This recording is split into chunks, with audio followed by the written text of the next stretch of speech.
At one point in the reading that we had together, you said, okay, this is Jennifer talking now, just to answer Yes. a question that I had.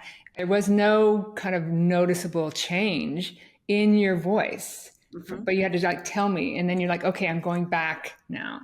Yep. So you're And so what absolutely I notice in myself is the words that come through me. right. Sometimes I'm like, I would never say it like Yeah, that. yes, yes, Like funny yes. words sometimes, or funny me. Cockamamie was one of them. Yeah. I'm You're like, like, did you what? say cockamamie?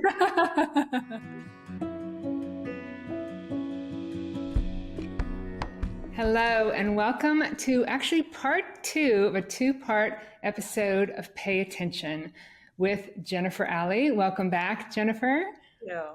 where we've been talking about in the first part the Akashic Records. And Jennifer is an Akashic Records reader, a channeler, where someone that you can contact who can help you open your Akashic Records. So if you want to know what they are, you have to head back to the first part of this episode, because in this episode, somehow we're going to work through this. We're going to let you hear real parts of my Akashic Records reading I had with Jennifer. And we'll start with just the very beginning, where she says who she is, the date, and that she's opening the records. Hello, this is Jennifer ALLY, and today is Wednesday, February 12th, 2025. We're going to open your Akashic Records. So I'm going to ask you this a couple times. Let's just start with you saying your full current legal name as it appears on your driver's license. Holly April McNeill. So when Jennifer first opened the records, there, and I suppose as you open them, information comes through. So tell us a little bit about how that first comes through, and then we'll have a listen. Yeah. So basically, when I'm opening the Akashic Records, I open the records by saying a prayer once and then twice silently. Okay. And it makes it distinct to opening your records because I use your full current legal name. Yep. So then I'm opening your records. And during that period, and then also while I'm saying the prayer silently, I'm already starting to get information. Mm-hmm. So I kind of almost like vision the person in front of me. And then it's almost like they're standing in front of me with like a blank screen, or like maybe in a field or something like that. And I look at their energy. Mm-hmm. And then always metaphors start to come through. Okay. You know, birds or bats or whales, or they show like they're doing certain body movements or something like that. And whatever's coming through gives me information. And then I just start talking and just start interpreting what comes through. And sometimes it usually doesn't make sense to me, but it makes sense to the person who's getting the reading, because it's about their energy. And then once we start to have the conversation, whatever was coming through starts to make sense. Yeah, for me, it was butterflies around my head, and just have a listen to what comes through.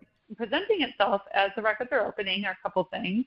One is they're showing butterflies, and they're showing butterflies kind of like around your head space, which is a little bit indicative of, they're saying you're coming into a space of greater awareness, a greater mind opening, greater, we could say, activation of the third eye. But it's really like there's also a sweetness here, and there's a guardedness, and not guarded in a pejorative sense, but like a tempered, like things are well paced, well tempered, it's well structured.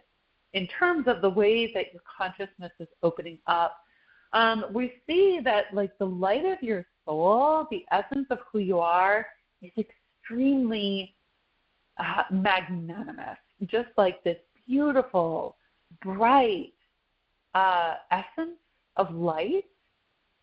We can just see, like, you have a big soul.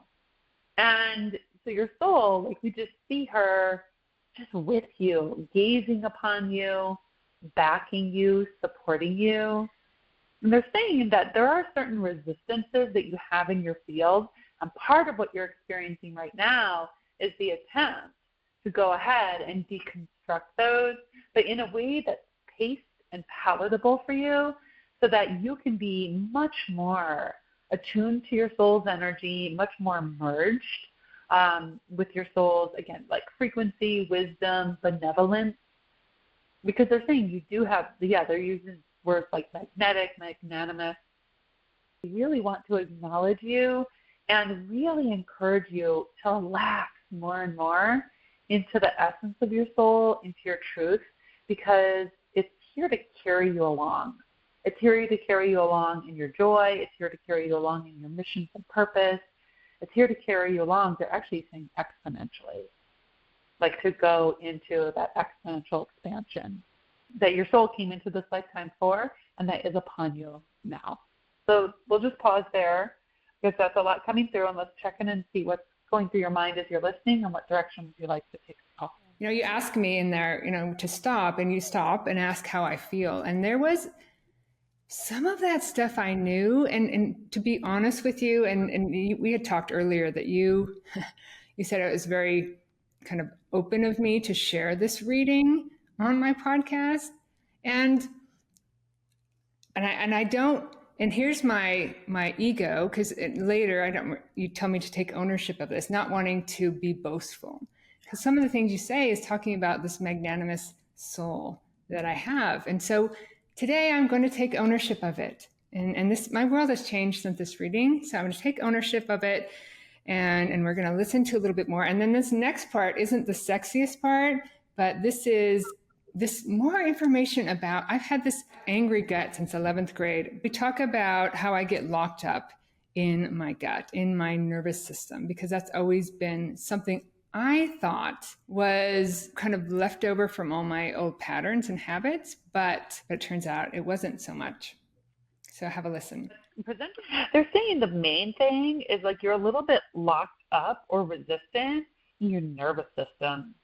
Like there's a little bit of gripping that you do, like a little gripping around, sorry? Yeah, I was going to ask about that. My stomach has always been my teacher, and I was listening yesterday that it's our biggest struggles that teach us the most. And if I let go, non-resist, it just dissipates. But the next night, it'll come back even harder. You know, it's like it's darkest before the dawn, I suppose. But every night I wake up at 2, 3, or 4 in the morning, and I just one little thought about my stomach, and it goes into this 2-hour upset grip unless I lay there and open up. So that is my time of opening. I learned so much in those 2 hours.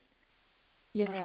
And I suppose when I am ready, it will release permanently. I don't know. I've had it since 11th grade, so. Yeah.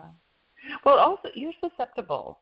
Like, you're very open. Okay, so there are a couple things here. One, you're susceptible to energies. So this is not even necessarily all about, like, the foods you eat or anything like that. Some of it is just what comes into your field. In your stomach, like your gut area kind of, like, grabs it.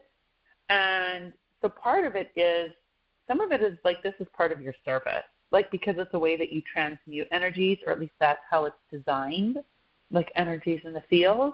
And then the other thing, too, is, but it dovetails also with, like, you kind of have this low-grade underlying nervousness.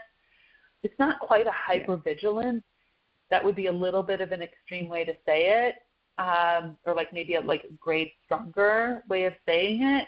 But, like, your nervous system was set to the sensitive mode. Like, we can just see that. So is that, I mean, that, yes, I'm aware that I realized 3 or 4 or 5 months ago that there was this ongoing kind of low-grade anxiety really with just in my day-to-day moments. And so I've been more aware of that, and when I stay present, that all goes away, right?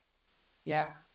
And so it's about staying, it's a teacher. I see it as a teacher to stay present. And how did you know that it was my nervous system? How did you understand that? I mean, before I even talked to you about it, how did you know that that's what it was? Because when I was feeling into your energy, so when your Akashic records are open, I'm sensing things through my body, but I'm also getting kind of an image of you. And I could just, for that piece in particular, I could feel my own stomach gripping. Okay. Like I could feel the tightness around my solar plexus, and that's me mirroring that energy, or my body being a tool to understand what's happening in your energy. So I could feel that there was gripping there. And then as far as your nervous system, that I could see. So I had a little bit more of like an image of you, and all going back to that 11th grade when you named that, it looked like it was almost like there was a shock to your nervous system or something that created sensitivity, like exquisite sensitivity in your nervous system. And that, so it was more to it than just your stomach, More but it's to your it. nervous system, but also that it could see that in your energy field. And again, this is kind of like looking and seeing an image of you and your energy field, and how you're essentially what we call a proxy. And a proxy is someone who takes on other people's energies because they have the ability to transmute it much more quickly. Right. And so it's a way that you alleviate the people around you of their stress. Yeah. And that's This what is very common for like empaths, we could say.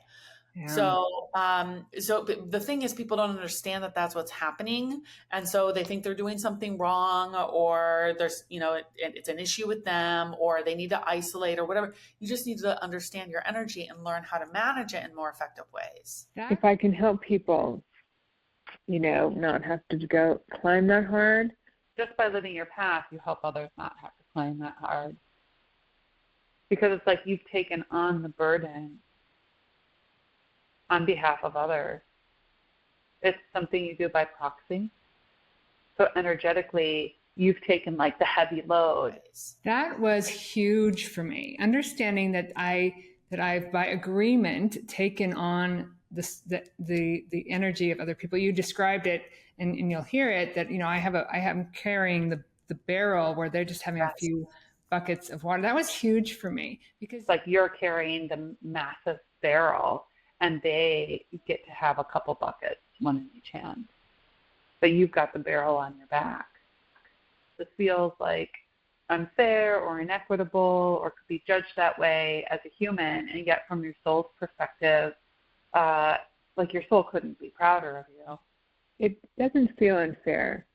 I'm okay with it. It's huge. And I believe, too, it came through in the reading that it was centered around your gut area, because that's the quickest way to move that energy. You're not going to get that in your ear. You're not going to get it in your big toe, right? It's going to come in through like the core energy centers of the body. And the solar plexus is very much about personal empowerment, too, and right by the heart. And also, just from a physiological perspective, it's right by the lungs. And the lungs is where you can dispel frequencies and energy through the out breath. Yeah, that's a whole other conversation, but there was like particular reasons for why it was located there for you. Yeah, they're saying it's like it's your dinger, like ding, ding, ding, to get you. Yeah. That's funny. I just thought that this morning, because I'm heading into a conference on Friday, and I want to stay awake and aware and not judge. Usually I judge myself and compare myself. When I'm at a conference and somebody's, I'm standing there, nobody's speaking to me or whatever, or I didn't get any gigs or whatever. And so I really want to stay conscious. And I just thought to myself, whenever I feel that in my body, that's the sign to stay conscious. Yeah. Because part of what happened, you lose yourself in the worldly ways, is what they're saying, but your power is sourced in the moment. And so when you're in a room, like you instead of going internal and in your head, like you're describing, they want your power to come out your eyes, like almost like as you gaze at each person, like you pass them a blessing. The reason that you would like that and you would feel called to that is because that truly is where your power is. And it sounds very sort of like, Superman or woo-woo or something, shooting this energy out your eyes. But saying that's very much how you transmit a lot of your energy through your gaze. When my heart is open, my eyes dilate quite. There it is. One of the things that you talked about, and I'm just going to go through these notes that I have, was, that you said it sounded kind of guru-y, or no, like mystical, but that the power comes out from my eyes. Because I talked about the students and how to connect with them. And you said, just look them in the eye and be there for them. And it's not your work, it's how you show up, right? You open your heart, and that it's like you're powering up, and then you like shoot it out your eyes. As you gaze at people, you use the power of your words and your thoughts to give them good wishes and blessings and positive thoughts and upliftment. You could do compliments for people. Like you could do anything that feels resonant for you, and most of it will just show up in the moment. Right. The words aren't from my head. No. Right. And it has shown up for years, and when I get out of the way. When my heart is open, my pupils dilate, which I've never really understood and kind of until, I mean, I saw that that was connected to that heart opening, but when you mentioned coming through the eyes and just to look the students in the eyes and that the words will come. And it has always been that way for me, that when I'm silent and when I'm out of my head, the words will come. Mhm. Yeah. Yeah. And it was very clear for you that as people are listening, you can hear that in the records, things come through a little bit, it's a little amorphous and a little bit, very metaphor-y. But once we translate it into what it actually means for you and how it shows up in your life, it makes sense. And that eye contact piece for you is so important. Mm-hmm. Because there's something about your gaze that just draws people in and it helps calm their nervous system. And that's part of why it's so important for you in particular too, Holly, to be in that place of centeredness and heart open, because you're transmitting that energy to others. They're picking up whatever you're sending. So if you're in your head too much and your nervous system is needs a little defrag. If it's all spun up, then that doesn't serve. So for you, really getting into your heart allows you to be present. That eye contact piece transmits presence. And then relax into your energy and actually receive all of the teaching and the wisdom and the goodness that you have to offer. But I recognize recently, in this time since we've scheduled this opening, that my goal in teaching is to learn, and so maybe that's okay, that they want to say something here. We're going to interrupt you because they're saying you err on the side of like humbleness and humility, and you can actually, you're at the point, they're saying even well beyond the point where you can really step more into assertiveness and authority. It's like they're a little out of balance. Even though you have confidence in your material and you've walked your talk and you've lived, it's like there's a recalibration that's trying to happen in your system. That's part of the stomach stuff too, because it's gripping. It's a little bit of like saboteur energy, wanting to keep you safe. But because there is this part of you that's a little bit more authoritative, it's not quite the right word, but more demonstrative, more in command, more like captain of the helm. It's that kind of energy, much more an authority than what you have been allowing. So the interesting thing about that piece, Holly, is that, it's very clear you're already on path and on purpose with what your soul is here to do. Right now, it's the fine tuning of the energy that you bring to it. So it's like you can get in your head because you want to check all the boxes, right? Because that's what we were taught. Right, in terms of the way the world works and how to be successful, and it's under patriarchal masculine structure of energy. But what is already here as part of a new consciousness that's emerging is a much more feminine way of being, and that's about connection. And that's about how you show up in the world. And so this is for you, but it's also for anybody who's listening. Okay. Right? It's less about what you're doing and more about how you're doing it. It's about being present and about bringing your authentic energy into what you're doing. It's funny you mention that, because now is the time with what's going on in the world that I realize that connection on the inside, that is what we need to get back to. That's what we need to discover more, to open up more, to really, because there's so much fear going on right now and disillusionment and wondering what's happening, but that's where that solidity is. And I really recognize that. And so yes, anyone out there listening, that, that's the feminine energy that's coming through right now. It is. And I think authenticity is the name of the game. It's really being as real as you can possibly tolerate. And that means not just being real as like telling on yourself when you screwed up something, but being real, like telling on yourself when you're amazing. Yeah. Thank you for that. Thank you for that. Honest with people about, these are my gifts and my talents. They're here. They're available for you.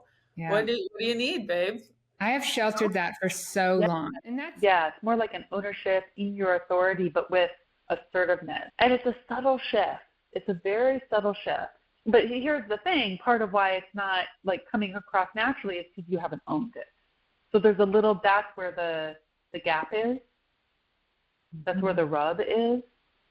because as a part of you that's own it? trying to emerge, it's almost like a little, it's not downplaying what you know or your gifts, but it's almost like that's a little kind of a comfort space for you.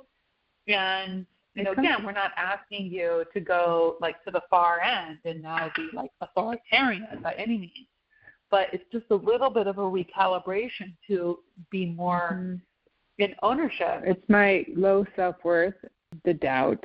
So that's why humility is a comfortable space for you, because they're similar frequencies. Long. In that section, we talked about how I didn't take ownership for so long because of the guilt and patterns and ways that women are taught to grow up. So it's really a time for everyone to find that ownership and that it's okay, right? To shine. Yeah. It's required. Oh, okay. And what is that? Here's permission and go have fun with that. It's required. Here's a kick in the pants. Go do it. Yeah. And you know what? Life has been kicking my ass. People are begging for you to show up authentically. Yes. Because they need the permission to do it for themselves. They need that permission to be free and that modeling. Who do we have as models of like perfect health and wholeness, right? And authenticity? Like, we don't have a lot of those. And so we need to become them. Thank you. Yeah. And we are whole beings. You know, we have shadow sides, we have light sides. We want to process the shadow and tip towards the light, but it's all okay. There's room for everything and it's all valuable. I love that energy coming through you, and that, like I said, I had been hindering that. And that's what you said, that there's something that you're guarding, and you called it humble, but it's the same energy as insecurity. Judgment and comparison is something that keeps me out of the present moment. And so I've been aware of that. And it's always been that way. How many likes I get on all that stuff. And I'm going to this conference where there's all these people competing for these students' attention. And I just want to be present. And I just want to use my knowing to serve and not let that judgment and comparison that keep me out of the present moment. Yeah. That's where it's important for you to be in your body and just focus on students. Like, you don't even turn your attention to any other speakers or... Just focus on students? Correct. Yeah. Okay. You're there for them. Okay. Again, this is knowing the gift of your presence, the brightness that you carry, and trusting. It's like you go, you turn on your light, you walk in the room, and you just let come to you those who are drawn to you. Trusting, yes. Halfway through the conference, I'm in my room, and this fire alarm's going off in my room, and I'm trying to practice being open, you know. But there were moments at this conference that I walked in with that knowing, you know, and it made the difference. And when I walked in without it, it was right back to, oh, this speaker's younger than me, and she got more reviews from her thing, and why was my workshop last? And it is just day and night. I want to say something about that comparison piece, because it's so in the culture right now, especially with social media and things like that. And I'm a big because so-and-so has 2 more followers than I do, and whatever. Right? So here's the thing. First of all, there are 0 other humans on the planet that have your soul's unique signature frequency, that have your unique attributes and talents and gifts and wisdom and knowledge and experiences. 0. She's speaking to everyone out there. I'm speaking to everybody. And you can walk into a space where other people have a similar role or similar title, but have nothing to do with what you bring or what you offer. So comparing is, you know, it's so defeating. Like, okay, we have one of them. They need one of you. Yes. So interesting you say that, because at this next conference, there are several of us that are all talking about the same thing. And that's exactly what I thought. But then I thought about my, you know, just show up. It's not what you teach, it's how you show up. And that's there for a reason for you, Holly, that you've got 3 or 4 other people there. It's so you can get done with this bullshit. Yeah, you're exactly right. My workshop. Let this be the last one. Yeah. my workshops again at the end, and I could be sitting here with this fucking sucks. And for a while I'm not going to this, right? But my workshops at the end, because it gives me another opportunity to let it go. So yeah, and to really take this experience and just like own it.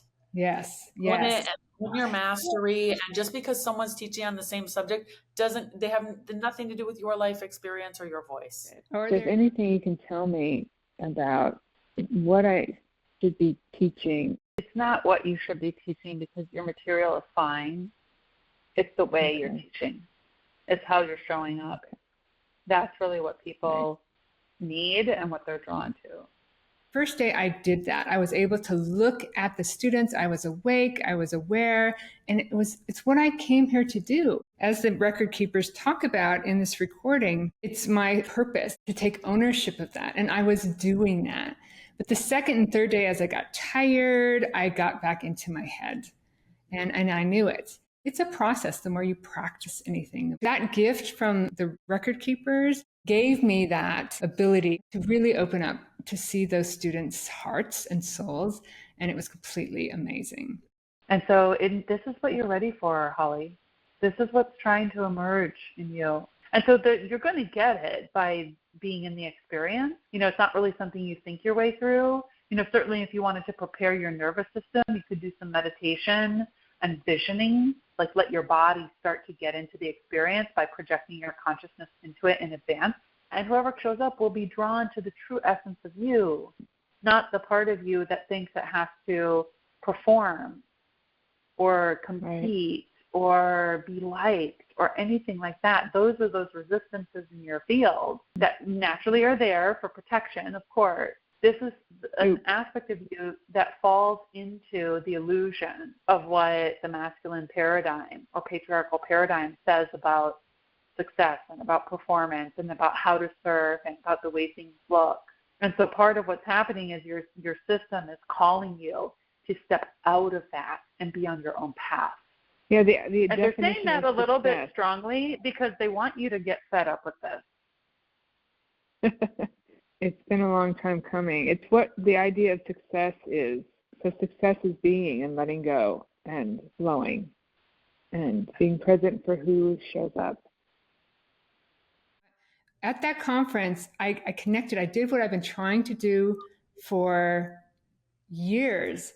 And then when I opened my heart to those students, my heart opened even more. And when your heart opens, your world flows. And I'm like walking through the airport and everything's happening exactly as I needed. I wanted to talk to someone. Philadelphia International Airport, it's empty except the one person I want to talk to comes down. It's amazing. My world has been flowing since then. And I'm sure, the outside world is all about ups and downs, but the inside world is about knowing who you are, being that love and openness. And so thank you for that. I would even say the outside world is shifting in response to your energy. Yes.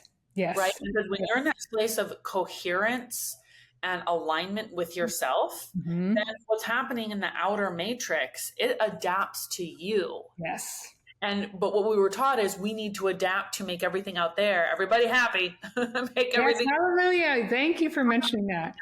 What your voice and your energy and what you need, poof, it really shows up. Your inside world changes. Yeah, it changes your outside world. I love it. And it has been so amazing. So the conclusion of my records, I'm going to play that here in a minute. It was just very beautiful and lovely. So let's take a listen. They want to encourage you. And they're saying the main thing that they would love for you to take away from this conversation is really starting to own your light. And the way to do this is anytime you're engaging with people, watch the energy. Watch how they respond to you. Watch how they make eye contact with you. Watch who comes close to you. Let your magnetic field tell the story and be the reflection of the grace and the beauty of who you are. They're saying the main thing too is to start dropping these old coded, templated beliefs around anything about what success is. They're saying because it's all using words like cockamamie, and first of all, it's all past.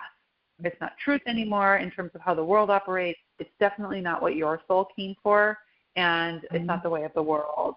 So making sure that your heart opening is your number one thing, your number one gig, your number one job. Like as you continue to practice that and lean into your own truth, really claim your wisdom, your light, the sweetness and kindness that you bring. Like let yourself feel so filled up with that every day. And a lot of this other stuff can just start to fade away. It's going to continue to be a little bit of an effort just because, some of it is, neurological conditioning and those kinds of things. But just piecing away at it day to day, it's almost like you do that in tandem over the next year with some of these like advances in moving your life to kind of like the next phase or the next iteration of expression. As you do those simultaneously, you will just see things, old things start to fall away and new things start to blossom and bloom. So that's just kind of what they wanted to leave you with. The old ideas of success. Did you say cockamamie?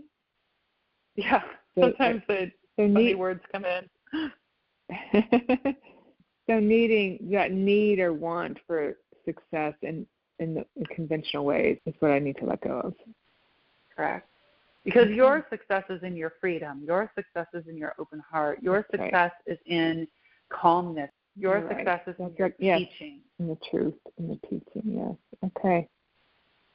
Yes, thank you. On that note, we'll close your records. Just go ahead and take a nice breath in. We're going to say thank you, masters, teachers, and loved ones. Your Akashic records are closed. The timing of this has been amazing. And for those of you who want to see a short I put on that I created from the conference, please do. But my idea of success is, honestly, is being there with an open heart, looking at these students eye to eye, and not getting back in my head. So thank you, Jennifer, for your work and for the divine timing of all of this. And and I have another conference to go to in 2 weeks. Yay. And I will continue to open during that time, and life will continue to challenge me as it challenges everyone. So when things are showing up in your life, those are those challenges. And if you want to know more about them, reach out to Jennifer. She and other Akashic Records reader are there to help you get some answers. So anything you want to say before we conclude? Yeah, no, this has just been such a wonderful experience to have the honor working with you in your Akashic Records, and then to have this conversation, because I really hope that it opens viewers and listeners up to the possibility of like what's available for them through the Akashic Records. You're already getting information from your records through your own intuition, but this is just an opportunity to accelerate healing, clarify knowing and awarenesses, get information, activate new projects and pathways and things like that, and just feel really, really well supported through the whole process. So you'll have the link for people to connect with me here, Holly. Yes. Yep. So check in the description to link with Jennifer, and stay tuned after the podcast for the short that was the result of this. And again, my world has changed because of it. It's a beautiful thing to do. And if you're ready for it, it'll show up. So if you're listening to this, there's a good possibility that it's showing up for you. So thank you so much for listening. Thank you so much, Jennifer, for everything, for the divine timing of all of this, for being here for the 2 episodes, and for the work you do. Thank you. And thanks everyone for listening to this wonderful conclusion of our 2-part episode on Akashic Records of Pay Attention. I just got back from NACA Live, the National Association for Campus Activities National Convention in Philadelphia, Pennsylvania. Landing in Pennsylvania on Friday, we found ourselves in the middle of a parade with 2 million people downtown, so excited that they'd won the Super Bowl. It was amazing to be there. Moreover, meeting with the students one-on-one from all over the country, looking them in the eye, opening our hearts together, telling them what I have learned about mindfulness and paying attention was priceless. Now is a time that this country needs to connect on the inside, to grow together, to find that peace and unity. Thank you, NACA, for this opportunity to do so.